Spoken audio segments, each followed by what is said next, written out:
Bruno Mota falando. Hoje eu estou dando sequência aqui naquela série de perguntas que o pessoal deixou para mim lá no Facebook, na minha página, que é Bruno Mota Health Coach. Se você não curtiu minha página ainda, vai lá, digita no Facebook Bruno Mota Health Coach. Ou então, se você não me segue nas minhas outras redes sociais, digita Bruno Mota Health Coach. Meu canal no YouTube, caso você não esteja vendo esse vídeo no próprio YouTube, entra lá e digita Bruno Mota Health Coach. Lá você vai encontrar inúmeros outros conteúdos relacionados a exercício físico, alimentação, e algumas outras informações que podem contribuir a melhorar a tua saúde através de informações relacionadas à prática de hábitos de vida saudáveis.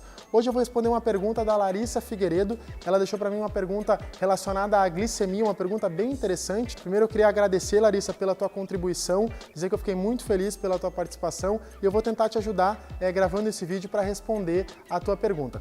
A pergunta da Larissa é bem interessante. Ela deixou para mim perguntando como funciona a glicemia no treino, qual o melhor pré-treino e por quê? Então, para eu começar, a gente já falou bastante de glicemia, né? Mas normalmente eu falo da glicemia associada à alimentação e essa pergunta da Larissa é bem bacana porque a gente pode linkar também com relação à parte do exercício físico. Se você ainda não sabe o que é a glicemia nada mais é do que a quantidade de açúcar circulante no nosso sangue, a quantidade de glicose circulante no nosso sangue. E como é que a glicemia funciona no nosso treino? Isso depende muito da intensidade e da duração do treino e do tipo de exercício que está sendo praticado. Nós temos dois tipos de principais substratos energéticos associados à prática de exercícios físicos: as gorduras, né, os lipídios, e principalmente a glicose ou glicogênio muscular.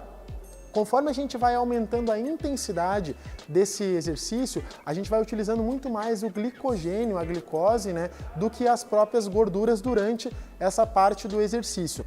E esse glicogênio que é utilizado, por exemplo, num treino mais intenso, ele é armazenado através da alimentação anterior que a pessoa realizou, algumas horas antes do exercício. Então, através dessa alimentação, a gente consegue armazenar, estocar essa energia em forma de glicogênio muscular e aí a gente consegue utilizar esse glicogênio durante a prática de exercícios físicos. Então, como é que funciona a glicemia no treino? Basicamente funciona através das tuas reservas de glicogênio. Conforme a gente vai aumentando a intensidade e também a gente vai tendo uma duração maior, a gente vai diminuindo essas reservas de glicogênio. E aí a glicemia, ela consequentemente a isso também vai diminuindo.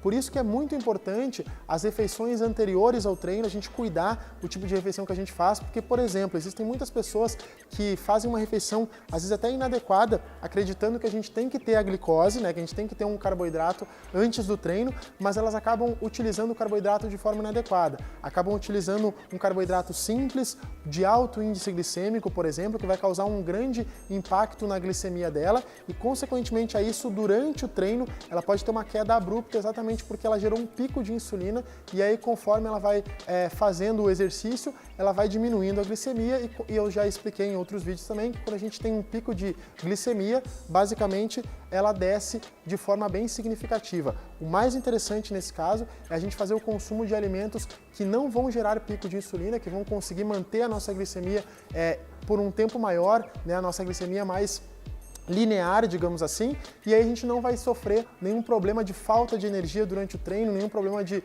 dor de cabeça, desmaios, enfim, pela queda, tendo uma hipoglicemia de rebote que nós chamamos. Então a glicemia no treino é isso, conforme a gente vai tendo uma intensidade, um volume maior de exercícios, a gente vai tendo a utilização desse glicogênio e aí, se a gente acabar não se alimentando da forma mais correta, a gente pode ter sim um déficit de energia e principalmente podemos ter algumas complicações maiores com relação à falta de glicose para a utilização no exercício.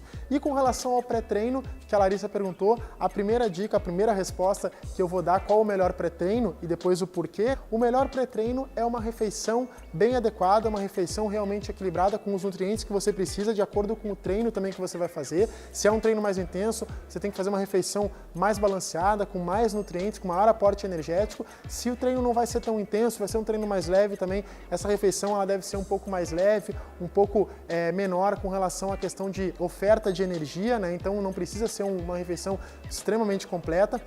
E aí isso quem vai fazer esse ajuste seria realmente o nutricionista para fazer essa prescrição e otimizar a tua refeição pré-treino. E aí com relação à questão dos estimulantes, os pré-treinos mesmo, existe basicamente duas questões, né? A primeira é importante você fazer primeiro uma refeição adequada e depois disso, se você realmente vê que tem alguma questão de falta de energia, de falta de disposição para fazer esse tipo de exercício, existem algumas substâncias, principalmente substâncias mais naturais, como cafeína, por exemplo, como o capsaicino da pimenta, que a gente pode manipular, como a betalanina também, que é um outro tipo de suplemento, uma outra substância que está sendo realmente super estudada nos últimos tempos. Então depende muito do exercício que você vai fazer, Larissa, se é um exercício mais cardiovascular, se é um exercício neuromuscular, uma musculação, um treinamento de força. Então existem alguns pré-treinos que são mais direcionados para um tipo de exercício e outros para outros determinados exercícios. Mas o importante é ter um cuidado, não fazer o consumo desse tipo de pré-treino, por exemplo, sem a orientação de profissional adequado, porque existem pessoas que são extremamente sensíveis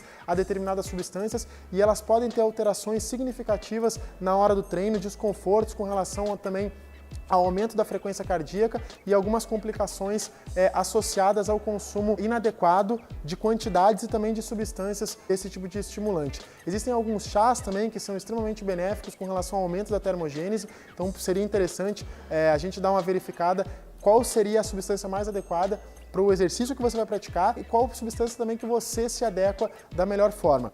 Esses pré-treinos que são vendidos normalmente nas casas de suplementos, é bom a gente deixar bem claro aqui que a maior parte deles tem uma alta concentração apenas de cafeína, é vendido por um preço extremamente alto e a substância que tem maior quantidade seria a cafeína, que poderia ser basicamente resolvida com uma xícara de café ou então mandando manipular ou tomando realmente a própria cafeína como substância. Mas quando a gente fala de cafeína, assim como eu falei anteriormente, é importante a gente entender que é um estimulante e que essas dosagens elas alteram de pessoa para pessoa e essas reações relacionadas também ao efeito da cafeína, elas modificam de acordo com a dosagem e de acordo com a tolerância de cada pessoa. Espero que eu tenha te ajudado, Larissa.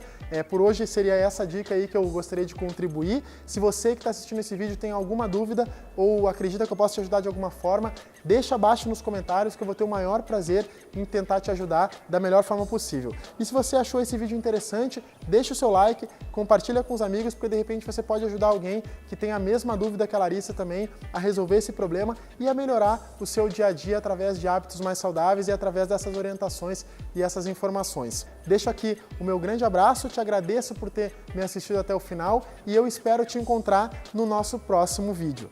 Tamo junto!